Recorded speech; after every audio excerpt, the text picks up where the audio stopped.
Ayan, good morning po muli. Welcome back po sa ating channel.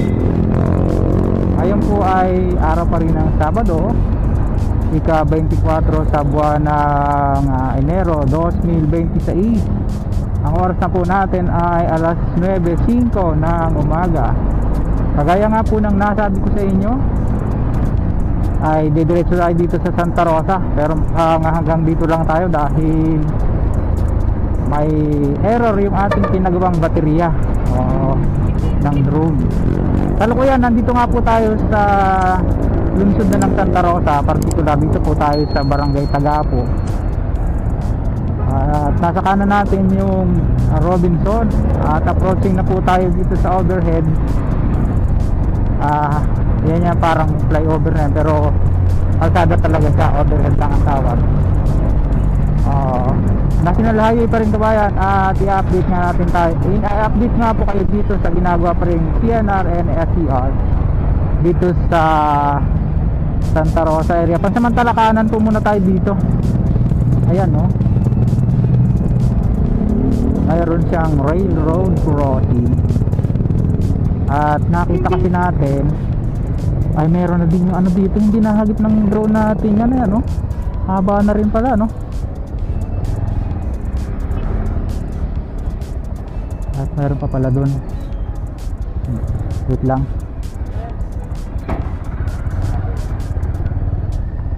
Hindi nahagip yan. Bahagi pa po yan ng sa bagay contract package S05 po tayo.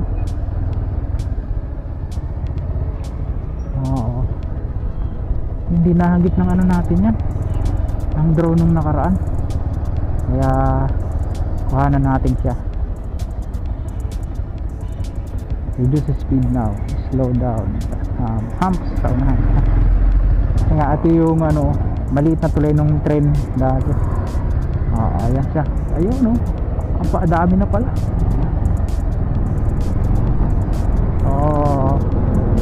Sama natin siya sa ating vlog ngayong araw. Pag samantalang nasa Santa Rosa na tayo, no? Yan. Pero galing po yan ng Binyan papunta rito sa Santa Rosa.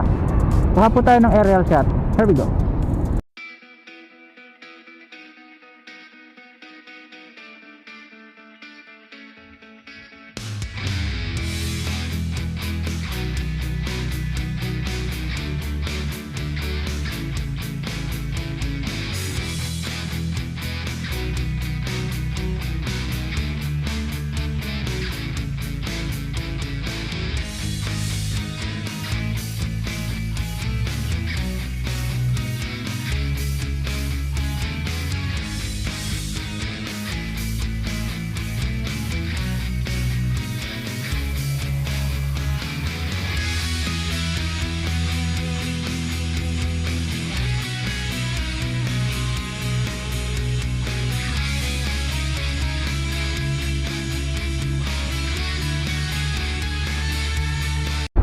Ayan, ito na yung SM City Santa Rosa. Ayan. At nandito naman po sa likod niyan yung itinatayong future station ng PNR and SCR Santa Rosa. So sabi nga nila, napaka strategic kasi kaunting lakad lang ay SM saka highway na po ito. Mall na, saka mayroon diyang transport terminal na kung sakasakali, kung sila ay pupunta kung saan man, mayroon diyan transport terminal. Yan.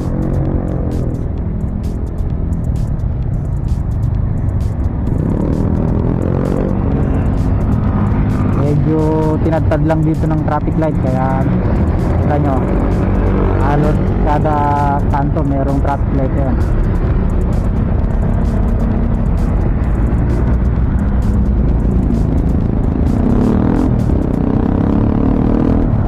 Tapos kakaliwa tayo dun sa Leon Arcillas Street. Hindi ako nagkakamali, no? Patungo po ng bayan yon. Madadaanan yung tawag dito, yung Santa Rosa Sports Complex, saka yung istasyon nga ng TNR. TNR NFDR Santa Rosa area.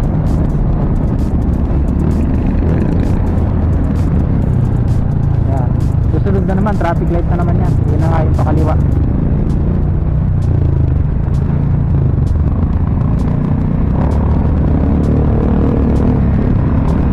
Dahil Sabado, medyo matraffic na dito sa National Road. Aray na. Napuwing.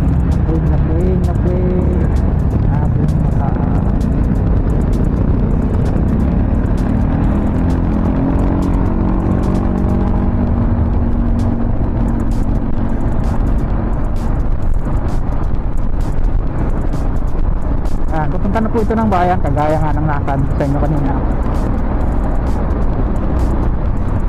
Hanggang dito na pala yung board filing niya, bayan, ayan o.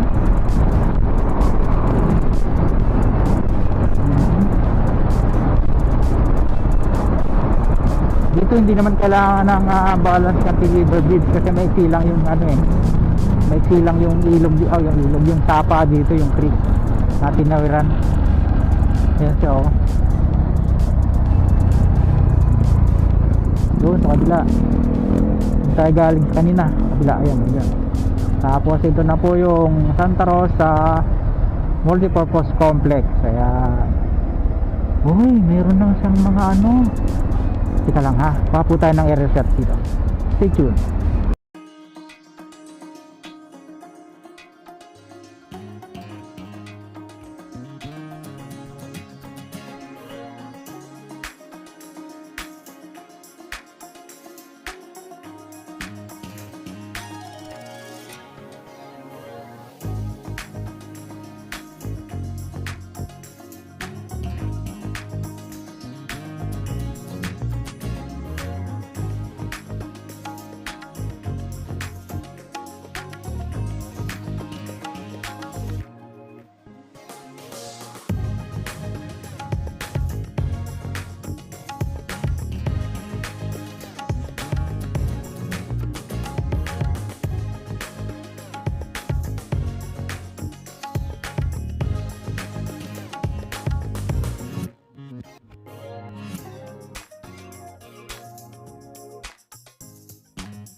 Ayan, nandito na tayo sa JP Rizal Street dito sa lungsod ng Santa Rosa.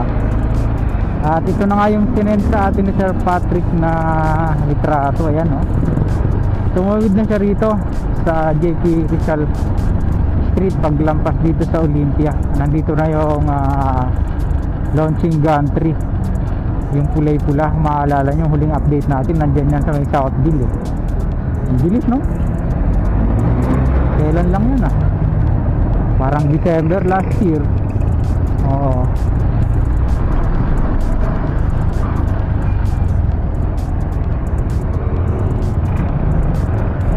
Diba? At ito nga po ay ang contractor nito ay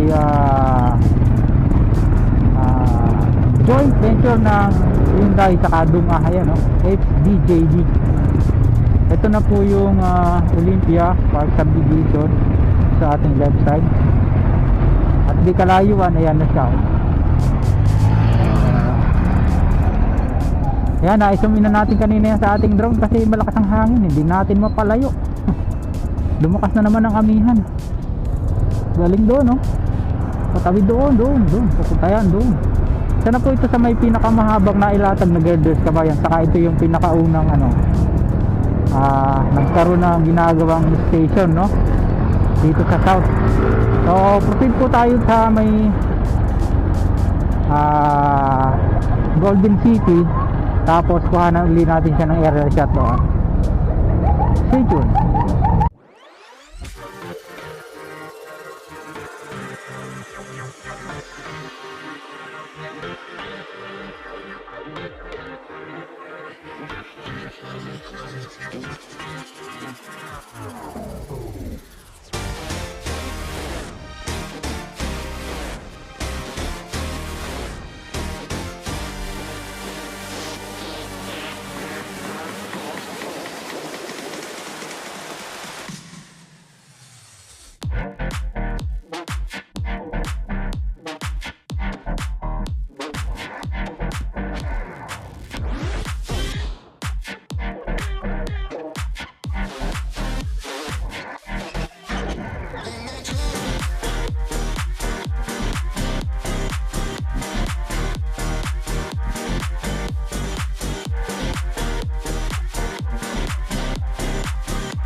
Ayan, nandito tayo sa pinakasulok na bahagi ng Golden City kasi yung kabila daw niyan ay Southfield na.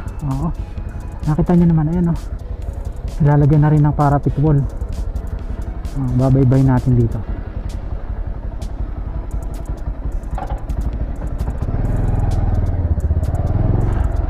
Ibang subdivision na yung kabila niyan eh. Talagang medyo malayo na to sa ano, sa highway.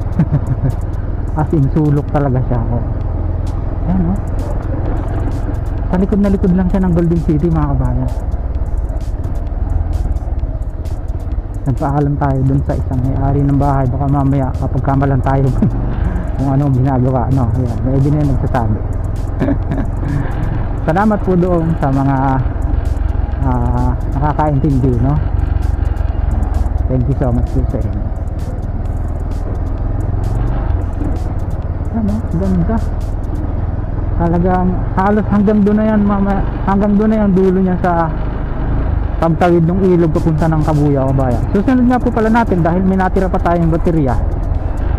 Tatry po natin uling puntahan yung city proper naman ng Kabuyaw. Kumustahin natin yung sitwasyon dyan, ano. Ayan. Pansamantala ay nagpapaalam po tayo sa inyo kung mahaba-haba na nating vlog. Mga ngayon lang napagawi sa ating munting channel. Sana huwag nyo kalimutang mag-like at mag-subscribe. Pakupindot po ang notification bell para lagi po kayong updated anytime na mag-upload po tayo ng video. Ito po muli si Kabayang Alex, lagi nagpapaalala. Mag-ingat po tayo, lagi tayong nalangin sa langkatan.